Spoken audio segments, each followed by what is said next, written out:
দেবালয় সিরিজের দ্বিতীয় পর্বে আপনাদের সামনে তুলে ধরব মায়াপুরের বিভিন্ন দর্শনীয় স্থান এবং তার সংক্ষিপ্ত ইতিহাস।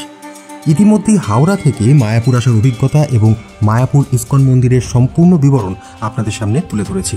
এখনও দেখে না থাকলে লিঙ্ক আই বাটন এবং ডেসক্রিপশন বক্সে পেয়ে যাবেন।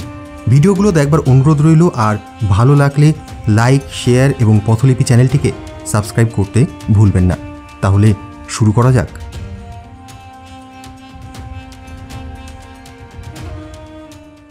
মায়াপুর ইস্কনের 4 নম্বর গেট দিয়ে বাইরে বেরিয়েই চোখে পড়বে শ্রীকৃষ্ণ চৈতন্য মিশন।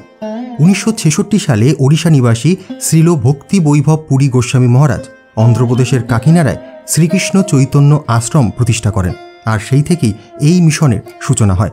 প্রতিষ্ঠানটি বর্তমান নামে আনুষ্ঠানিকভাবে নিবন্ধিত হয় 1983 সালে। বর্তমানে ভারতের বিভিন্ন স্থানে মিশনের প্রায় 18টি আশ্রম রয়েছে, যার মধ্যে উল্লেখযোগ্য হল ওড়িশা, অন্ধ্রপ্রদেশ, বৃন্দাবন এবং মায়াপুর। আশ্রমের ভিতরে প্রবেশ করতেই দেওয়ালের গায়ে চোখে পড়বে বিভিন্ন পৌরাণিক ঘটনা এবং দেবদেবীর সুন্দর মূর্তি। এই সামনে এখানে একটা সিঁড়ি রয়েছে, এই সিঁড়ি দিয়ে উপরে উঠে গেলে মন্দির আছে। সিঁড়ি বেয়ে উপরে উঠে সংকীর্তন মন্দিরে প্রবেশ করলেই দেখা যাবে দেওয়ালের গায়ে মহাপ্রভু ও ভগবান শ্রীকৃষ্ণের বিভিন্ন লীলা কাহিনী। একদম সামনেই রয়েছে শ্রীল ভক্তি বৈভব পুরী গোস্বামী মহারাজের মূর্তি। মহারাজের মূর্তির ঠিক সামনেই মন্দিরের গর্ভগৃহে বিরাজমান আছেন শ্রী শ্রী রাধা রাসবিহারীজি, শ্রীমান মহাপ্রভু এবং শ্রী শ্রী জগন্নাথ প্রভু। এই আশ্রমে অতি সুলভ মূল্যে থাকার ব্যবস্থাও রয়েছে। স্ক্রিনে প্রদত্ত নম্বরে যোগাযোগ করে আপনারা বিস্তারিত তথ্য জানতে পারেন। ভক্তি সিদ্ধান্ত সরস্বতী মার্গ ধরে আমরা এসে পৌঁছালাম মায়াপুর কমিউনিটি হাসপাতালের কাছে অবস্থিত শ্রী সন্ত গোস্বামী গৌড়ীয় মঠের প্রাঙ্গণে। শিবডোবা মন্দিরটি বর্তমানে এখানেই অবস্থিত। বিভিন্ন প্রবন্ধ অনুসারে শ্রী চৈতন্য মহাপ্রভুর সময় এই স্থানই নবদ্বীপ ধামের রক্ষক বৃদ্ধ শিবের একটি মন্দির ও শিবডোবা নামে একটি ঘাট ছিল। পৌরাণিক কাহিনী মতে এই ঘাটের উৎপত্তি হয়েছিল মহাপ্রভুর দর্শন অভিলাষে তপস্যারত মহাদেবের অশ্রুজল থেকে। শোনা যায় যে পরবর্তীকালে গঙ্গা তার গতিপথ পরিবর্তন করলে বন্যার জলে প্রাচীন মন্দিরটি বিলুপ্ত হয়ে যায়। এর বহু বছর পর মায়াপুর কমিউনিটি হাসপাতালের কাছে একটি শিবলিঙ্গ আবিষ্কৃত হওয়ায় এই স্থানটিকেই প্রাচীন বৃদ্ধ শিবঘাটের অবস্থান বলে চিহ্নিত করা হয়। এখানে শিবলিঙ্গ এবং অন্যান্য দেবমূর্তি প্রথম প্রতিষ্ঠিত হয় 2002 সালে। পরবর্তীতে 2019 সালে ভগবান শিবের জন্য একটি স্থায়ী মন্দির নির্মিত হয়। শিবডোবা দেখে আমরা এসে পৌঁছালাম গৌড়ীয় শ্রমণ আশ্রমে। 1992 সালে এই আশ্রমটি স্থাপিত হয়। আশ্রম প্রাঙ্গণে অবস্থিত বৃন্দা মহারানীর দর্শন লাভ করে আমরা রওনা হলাম মায়াপুর থেকে প্রায় 2 কিলোমিটার দূরে অবস্থিত ভারুইডাঙ্গা গ্রামের উদ্দেশ্যে, যেখানে রয়েছে মহাপ্রভুর জন্মস্থান। 1887 সালে যোগপীঠ নামে পরিচিত এই পবিত্র স্থানটিকে মহাপ্রভুর জন্মস্থান হিসেবে প্রতিষ্ঠা করেন কৃষ্ণনগরের তৎকালীন ডেপুটি ম্যাজিস্ট্রেট কেদারনাথ দত্ত, যাকে আমরা শ্রীল ভক্তি বিনোদ ঠাকুর নামে চিনি। প্রধান প্রবেশদ্বার দিয়ে ভিতরে ঢুকলে বাঁদিকে দেখা যায় মূল মন্দিরটি, যা 1893 সালে ভক্তি বিনোদ ঠাকুর প্রতিষ্ঠা করেন। এই মন্দিরের গর্ভগৃহে শ্রী শ্রী রাধা মাধবের বিগ্রহ, মহাপ্রভু এবং তার 2 পত্নী বিষ্ণুপ্রিয়া দেবী ও লক্ষ্মীপ্রিয়া দেবীর মূর্তি স্থাপিত আছে। মন্দিরের ভিত্তি খননের সময় আবিষ্কৃত ভগবান বিষ্ণুর বিগ্রহটিও এখানেই রাখা হয়েছে। মন্দিরের পিছনের দিকে রয়েছে একটি পবিত্র নিম গাছ, যা নিমাই বা শ্রীচৈতন্য মহাপ্রভুর জন্মস্থানকে নির্দেশ করে। এছাড়া মূল মন্দিরের ঠিক সামনেই রয়েছে ভক্তি বিনোদ ঠাকুরের বিগ্রহ এবং পূজাস্থান, আর একেবারে শেষ প্রান্তে প্রতিষ্ঠিত রয়েছে গৌর গদাধর এবং লক্ষ্মী নৃসিংহের বিগ্রহ। মন্দির সংলগ্ন স্থানে রয়েছে গৌরকুণ্ড নামে একটি অতি পবিত্র জলাশয়। এই জলাশয়টি 1920 সালে ভক্তি সিদ্ধান্ত সরস্বতী ঠাকুর খনন করেন। গৌরকুণ্ডকে বৃন্দাবনের 2টি অতি পবিত্র কুণ্ড রাধাকুণ্ড ও শ্যামকুণ্ডের প্রতিরূপ বলে মনে করা হয়।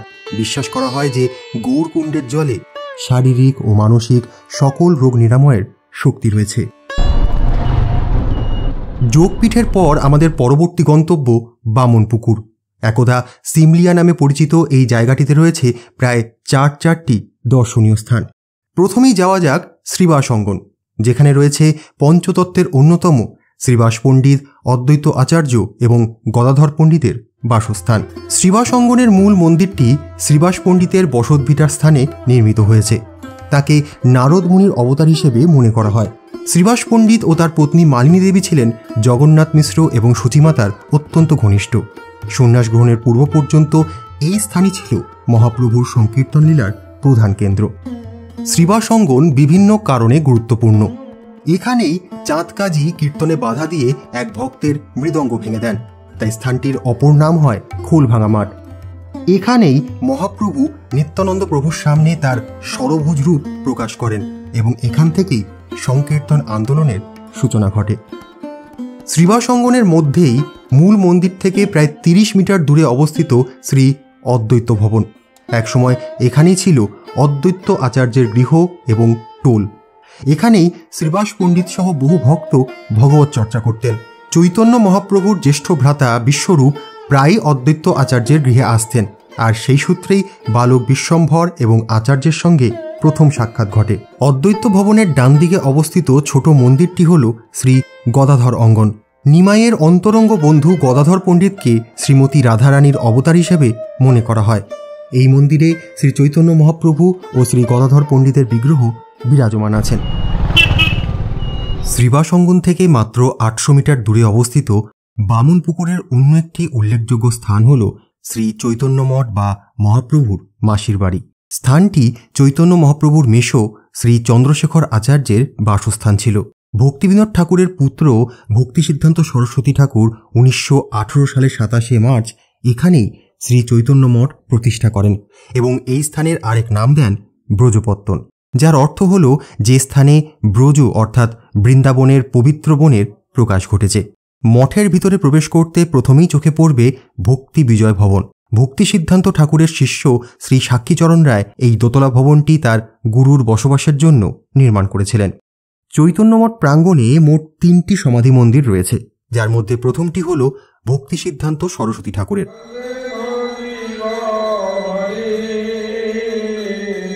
1937 সালের 1 জানুয়ারি কলকাতার বাগবাজার গৌড়ীয় মঠে তার মহাপ্রয়াণের পর তার দেহটিকে শ্রী চৈতন্য মঠে সমাধিস্থ করা হয়। পরবর্তীতে 1946 সালে তার প্রিয় শিষ্য শ্রীমৎ ভক্তিবিলাস তীর্থ গোস্বামী মহারাজের তত্ত্বাবধানে ভক্তি বিজয় ভবনের ঠিক পরেই এই সমাধি মন্দিরটি নির্মিত হয়। অন্যদিকে ভক্তি সিদ্ধান্ত ঠাকুরের দীক্ষাগুরু গৌরকিশোর দাস বাবাজির সমাধি মন্দিরটি 1932 সালের 21 নভেম্বর চৈতন্য মঠে নির্মিত হয়, যদিও তাকে প্রথমে নবদ্বীপের কুলিয়াচড়ায় সমাধিস্থ করা হয়েছিল। পরবর্তীতে গঙ্গার গতিপথের পরিবর্তনের ফলে সেখানে ভাঙন দেখা দিলে ভক্তি সিদ্ধান্ত ঠাকুর তার গুরুদেবের সমাধি চৈতন্য মঠে স্থানান্তর এবং পুনর্নির্মাণ করেন। এই মঠের তৃতীয় সমাধি মন্দিরটি শ্রীল ভক্তি প্রজ্ঞান জ্যোতি মহারাজের। ভক্তি সিদ্ধান্ত ঠাকুরের সমাধি মন্দির সংলগ্ন রয়েছে আরও 2টি অত্যন্ত গুরুত্বপূর্ণ দর্শনীয় স্থান। সমাধি মন্দিরের ঠিক পিছনেই রয়েছে বৃন্দাবনের শ্যামকুণ্ডের স্মরণে ভক্তি সিদ্ধান্ত ঠাকুর কর্তৃক নির্মিত শ্রী শ্যামকুণ্ড। কথিত আছে যে চৈতন্য মহাপ্রভুর সময় এখানে ছিল চাষের জমি এবং একটি ছোট জলাশয়, যেখানে মহাপ্রভু একবার স্নান করেছিলেন। সমাধি মন্দিরের পরেই রয়েছে চৈতন্য মঠের মূল মন্দির অর্থাৎ শ্রী শ্রী গান্ধার্বিকা গিরিধারী টেম্পল। 29টি গম্বুজ বিশিষ্ট এই মন্দিরটি শ্রীপাদ মদনমোহন দাস অধিকারীর অর্থানুকূল্যে 1926 সালে প্রতিষ্ঠিত হয়। মন্দিরের গর্ভগৃহে দেখা যায় শ্রী শ্রী গান্ধার্বিকা গিরিধারী অর্থাৎ শ্রী রাধাকৃষ্ণের মূর্তির পাশেই রয়েছে শ্রী গৌরাঙ্গ মহাপ্রভুর মূর্তি। মন্দিরের সম্মুখে রয়েছে একটি বিশাল নাট মন্দির। ভক্তি সিদ্ধান্ত ঠাকুর এর নাম দেন অবিদ্যা হরণ শ্রবণ সদন, অর্থাৎ এমন একটি স্থান যেখানে নাম কীর্তনের মাধ্যমে অজ্ঞানতা দূর হয়। নাট মন্দির পেরিয়ে রাস্তার ডান দিকেই রয়েছে ভক্তি সিদ্ধান্ত ঠাকুরের ভজন কুটির। প্রায় 1900 সালের দিকে নির্মিত এই কুটিরে তিনি 10 বছরে 100 কোটি হরিনাম জপ করেছিলেন। এরপরই দেখা যায় চন্দ্রশেখর আচার্য ভবন অর্থাৎ মহাপ্রভুর মাসির বসত বাড়ি। বর্তমানে এটি একটি জাদুঘরে পরিণত হয়েছে। চন্দ্রশেখর আচার্য ছিলেন মহাপ্রভুর মেশো এবং এই বাড়িতেই 1918 সালে ভক্তি সিদ্ধান্ত ঠাকুর সন্ন্যাস গ্রহণ করেন এবং এখান থেকেই চৈতন্য মঠের আনুষ্ঠানিক সূচনা ঘটে। চৈতন্য মঠের অন্যতম উল্লেখযোগ্য এবং অবশ্য দর্শনীয় হল ষড়ভুজ মহাপ্রভু। শ্রীবাস অঙ্গনে তিনি এই রূপেই নিত্যানন্দ প্রভুকে দর্শন দিয়েছিলেন। এই রূপের মধ্যে শ্রীহরি বিষ্ণুর 3টি রূপ একত্রে প্রকাশ পায়। প্রসঙ্গত বলে রাখা ভালো যে পুরী মন্দিরের দক্ষিণ পূর্ব দিকেও শ্রীচৈতন্যের এই ষড়ভুজ রূপ দেখতে পাওয়া যায়। বামনপুকুরের চাঁদকাজির সমাধি শ্রীবাস অঙ্গনের ইতিহাসের সঙ্গে গভীরভাবে যুক্ত। চাঁদকাজির আসল নাম মৌলানা সিরাজউদ্দিন নাকি হাবিবুর রহমান তা নিয়ে দ্বিমত আছে। নবাব হোসেন শাহের আধ্যাত্মিক উপদেষ্টা ও নবদ্বীপের প্রধান বিচারপতি বা কাজী হিসেবে তিনি একসময় হরিনাম সংকীর্তন নিষিদ্ধ করে এক ভক্তের মৃদঙ্গ ভেঙে দেন। শোনা যায় যে এর পরে স্বপ্নে শ্রী নৃসিংহদেবের ভয়ঙ্কর রূপ দর্শন করে তিনি ভীত হয়ে গৌরাঙ্গ মহাপ্রভুর চরণে আত্মসমর্পণ করেন এবং একজন একনিষ্ঠ ভক্তে পরিণত হন। এই সব কারণেই এই স্থানটিকে মথুরা এবং চাঁদকাজিকে কংসের সঙ্গে তুলনা করা হয়। চাঁদকাজির সমাধির ওপরে রয়েছে মহাপ্রভুর সমসাময়িক একটি চম্পা গাছ। গাছের ভিতরের অংশ ফাঁপা হয়ে গেলেও গাছটি এখনও ফুলে ভরে থাকে, আর এই গাছকে জড়িয়ে আছে একটি নিম গাছ।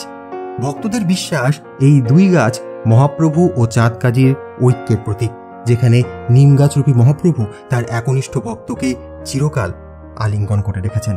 এখানে দুটো হনুমান বসে আছে, এই যে এখানে একটা আর ওই যে উপরে একটা দেখছে আমাদের দিকে। বামনপুকুরে আমাদের সর্বশেষ গন্তব্য হল বল্লাল ঢিবি। মায়াপুর থেকে প্রায় 5 কিলোমিটার দূরে অবস্থিত এবং প্রায় 13,000 বর্গমিটার এলাকা জুড়ে বিস্তৃত এই প্রত্নতাত্ত্বিক স্থলটির সঙ্গে বল্লাল সেনের সম্পর্ক আছে বলে মনে করা হয়, যদিও অনুসন্ধান থেকে প্রমাণিত হয়েছে যে এর মূল কাঠামো আরও প্রাচীন। আর্কিওলজিক্যাল সার্ভে অফ ইন্ডিয়ার খনন কার্যে এখানে একটি ক্রুসিফর্ম নকশার বিশাল ইটের স্থাপত্য উন্মোচিত হয়েছে, যার চারপাশে রয়েছে প্রায় 4 মিটার চওড়া এবং প্রায় 3.5 মিটার উঁচু ইটের প্রাচীর। ইটের মাপের ভিন্নতা থেকে বোঝা যায় যে প্রাচীরটি অন্তত 2 বার সংস্কার করা হয়েছিল। স্থাপত্যটির দক্ষিণ পূর্ব দিকে একটি প্রতিরক্ষা প্রাচীরের অস্তিত্ব এবং 4 স্তরীয় মেঝের পরিকল্পনা ইঙ্গিত দেয় যে স্থানটি একসময় অত্যন্ত গুরুত্বপূর্ণ ছিল এবং অতীতে গঙ্গা এই অঞ্চলের খুব কাছ দিয়ে বইত। এছাড়া স্থাপত্যটির দক্ষিণ পূর্ব কোণে পাওয়া গিয়েছে একটি বৃত্তাকার অগ্নিকুণ্ড, যা সম্ভবত যজ্ঞকুণ্ড হিসেবে ব্যবহৃত হতো। আভ্যন্তরীণ কাঠামোর পূর্ব দিকে থাকা ব্যাসাল্ট পাথরের কুমিরমুখী জল নিষ্কাশন ব্যবস্থা এখনও কিন্তু কার্যক্ষম রয়েছে। খনন কার্যে তামার পাত্র, প্রদীপ, সিলিন্ডার আকৃতির নথি সংরক্ষণ পাত্র, মানব মূর্তি, গণমূর্তি এবং বিভিন্ন প্রকার মাটির পাত্র উদ্ধার হয়েছে, যা ইঙ্গিত দেয় যে এখানে হিন্দু ও বৌদ্ধ উভয় ঐতিহ্যের প্রভাবসহ একটি সমৃদ্ধ বসতি বিদ্যমান ছিল। ইটের তৈরি এই বৃহৎ কাঠামোটি ঠিক কোন উদ্দেশ্যে নির্মিত হয়েছিল সে বিষয়ে এখনও নিশ্চিত না হলেও গবেষকদের মতে স্থাপত্যটি খুব সম্ভবত পাল আমলে একটি বৌদ্ধ বিহার ছিল, যা পরবর্তীকালে শিক্ষা এবং তীর্থকেন্দ্র হিসেবে ব্যবহৃত হয়ে এসছে। মায়াপুরে আমাদের সর্বশেষ গন্তব্য হল জগন্নাথ দেবের মন্দির। মন্দিরটি নবনির্মিত হলেও এখানে প্রতিষ্ঠিত বিগ্রহগুলি মহাপ্রভুর সমসাময়িক বলে মনে করা হয়। শোনা যায় যে আজ থেকে প্রায় 500 বছর আগে মায়াপুর নিবাসী জগদীশ গাঙ্গুলি নামে এক প্রবীণ ভক্ত গুরুতর অসুখে দৃষ্টিশক্তি হারিয়ে ফেলেন। এক রাতে তিনি স্বপ্নাদেশ পান যে গঙ্গায় স্নান করার সময় একটি কাঠ তার মাথায় এসে লাগবে এবং সেই কাঠ ব্যবহার করে একটি কুষ্ঠরোগী কারিগরকে দিয়ে জগন্নাথ দেবের মূর্তি তৈরি করাতে হবে। মূর্তি সম্পূর্ণ হলে তার দৃষ্টিশক্তি এবং কারিগরের রোগ দুই সেরে যাবে। ভক্ত জগদীশ গাঙ্গুলি স্বপ্নাদেশ অনুযায়ী সবকিছুই পালন করেন এবং অলৌকিকভাবে ভবিষ্যৎবাণী সত্য বলে প্রমাণিত হয়। এরপর মহোৎসবের মধ্যে দিয়ে জগদীশ গাঙ্গুলির হাতে জগন্নাথ দেবের মন্দির ও বিগ্রহ প্রতিষ্ঠিত হয়। পরবর্তীতে আবার স্বপ্নাদেশে বলভদ্র ও সুভদ্রার মূর্তিও নির্মিত হয়। জগদীশ গাঙ্গুলির প্রয়াণের পর মন্দিরটি অবহেলিত হয়ে পড়লে একসময় তা ভেঙে যায় এবং বিগ্রহগুলি মাটির নিচে চাপা পড়ে যায়। এরপর 1958 সালে জৈমিনী ঘোষ নামে এক যুবক অলৌকিকভাবে উইয়ের ঢিবির ভিতর থেকে অক্ষত অবস্থায় 3টি মূর্তি উদ্ধার করেন। এরপর মন্দিরটি পুনঃপ্রতিষ্ঠা করে নিয়মিত পুজো শুরু হয়। পরবর্তীকালে মন্দিরের পূজারী বৃদ্ধ ও অশক্ত হয়ে পড়লে যাতে বিগ্রহগুলি আবার অবহেলার শিকার না হয় সেই ভাবনা থেকে 1978 সালে মন্দির এবং তৎসংলগ্ন জমিটি ইসকনকে দান করা হয়। আজকের ভিডিও এই পর্যন্তই। কেমন লাগলো কমেন্ট করে জানাতে ভুলবেন না। ভালো লাগলে লাইক, শেয়ার এবং পথলিপি চ্যানেলটিকে অবশ্যই সাবস্ক্রাইব করে নেবেন। খুব শিগগিরই দেখা হচ্ছে আরও একটি নতুন ভিডিও নিয়ে। ততক্ষণ সঙ্গে থাকুন, দেখতে থাকুন পথলিপি।